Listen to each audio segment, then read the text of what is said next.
رکھو فلسطین کی ماں جس کپڑے میں لپیٹ کر تم اپنے بچوں کو دفن کر رہی ہو. یاد رکھو انقلاب آ کر رہے گا.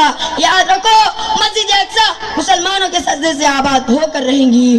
دنیا کی کوئی طاقت، کوئی قوت، کوئی فوج، چاہے اسرائیل ہو، امریکہ اور امریکہ کی ناجائز اولاد، انشاءاللہ مسجد اقصی پر قبضہ قیامت کی صبح تک نہیں کر سکتی.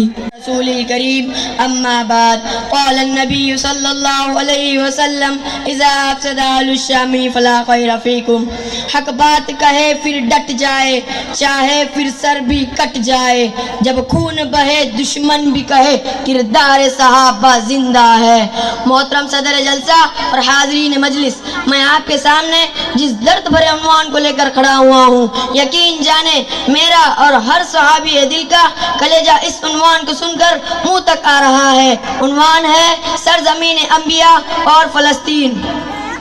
محترم حضرات، میں نے آپ کے سامنے ایک حدیث بیان کی، جب اہل شام فساد میں مبتلا کر دیے جائے تو تم میں کوئی خیر باقی نہیں رہیں گی. شام کا علاقہ جس میں فلسطین بھی شامل ہے. آج امریکہ اور اسرائیل نے مل کر فلسطین اور قبلہ اول پر شب خون مارا ہے. 2 ماہ ہو گئے سرزمین انبیاء کے بچے، جوان، بوڑھے اور عورتیں قبلہ اول کی حفاظت کی خاطر قربان ہو رہے ہیں، اپنے جانوں کا نذرانہ پیش کر رہے ہیں، بدن کے ٹکڑے کروا رہے ہیں، لیکن قبلہ اول کی حفاظت سے پیچھے نہیں ہٹ رہے ہیں. ایک وہ مسلمان ہے اور ایک ہم، ان کو قربانی دینے سے کوئی نہیں روک پا رہا ہے اور ہمیں عیاشی ہلڑ بازی سے کوئی نہیں روک پا رہا ہے. وہ مٹھی بھر مسلمان دنیا کی سپر پاور حکومت سے ٹکر لے کر اس کو گھٹنوں کے بل لا کر رکھ دیا ہے. مسلمانوں ہوش میں آؤ، قبلہ اول تمہیں پکار رہی ہے. تم عمر ابن خطاب کے، خالد ابن ولید کے، عمر ابن عاص کے، امیر معاویہ کے، صلاح الدین ایوبی کے، نور الدین زنگی کے، ٹیپو سلطان کے وارث ہو. تم نے کیسر و کسریٰ کے ٹکڑے کر دیے تھے، تم نے فارس فتح کیا تھا، تم نے سمندر میں گھوڑے دوڑا دیے تھے، تم نے محمد ابن قاسم کی شکل میں سندھ کو اسلام سے روشن کیا تھا. تمہارے آبا و اجداد ایسے تھے، دنیا میں ان کی موجودگی میں کسی بھی جگہ پر مسلمان پر ظلم نہیں کر سکتا. آج تم پوری دنیا میں دوسرے نمبر پر ہو، 57 تمہارے ملک ہے، لیکن پھر بھی مسجد اقصی تمہیں پکار کر کہہ رہی ہے. کہاں ہے عمر ابن خطاب کے ماننے والے؟ کہاں ہے عمر ابن عاص کے نام لیوا؟ کہاں ہے صلاح الدین ایوبی کے تلوار والے؟ میرے سرزمین پر جہاں حضور نے اور 1,24,000 انبیاء نے اپنی پیشانی مبارک سجدے میں رکھی، اسی سرزمین کو اسرائیل انبیاء کی اولاد کے مبارک خون سے لال کر رہا ہے. میرے بچے ذبح ہو رہے ہیں، میرے جوان کے ٹکڑے ہو رہے ہیں، میری بچیاں ان کی لاشیں پڑی ہوئی ہیں. کل قیامت کی دن تم کیا حساب دوں گے؟ آج میرے نوجوانوں سبق لو فلسطین کے غازیوں سے.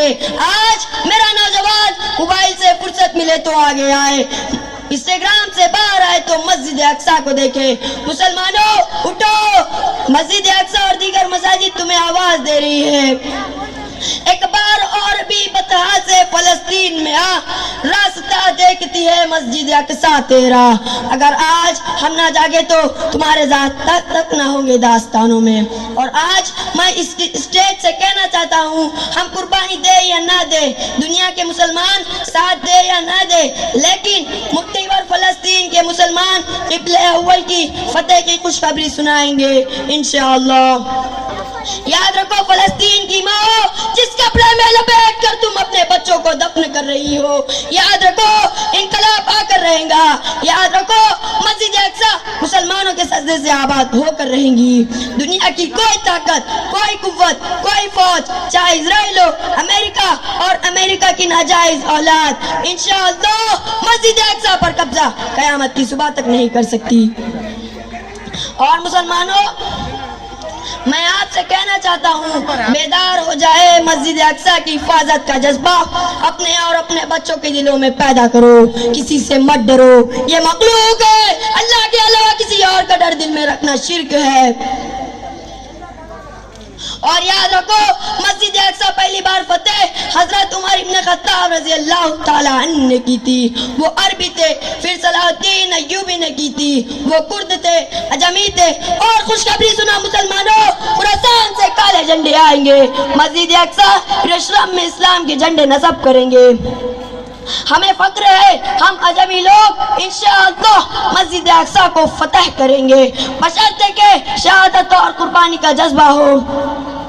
آخر میں مسلمانوں, تم سے ایک گزارش ہے, ہم اور ہمارے بچے یہاں سکون میں عیش میں ہیں, اور وہاں انبیاء کی سرزمین پر اسرائیل ہمارے ننھے منھے بچوں کو قتل کر رہا ہے.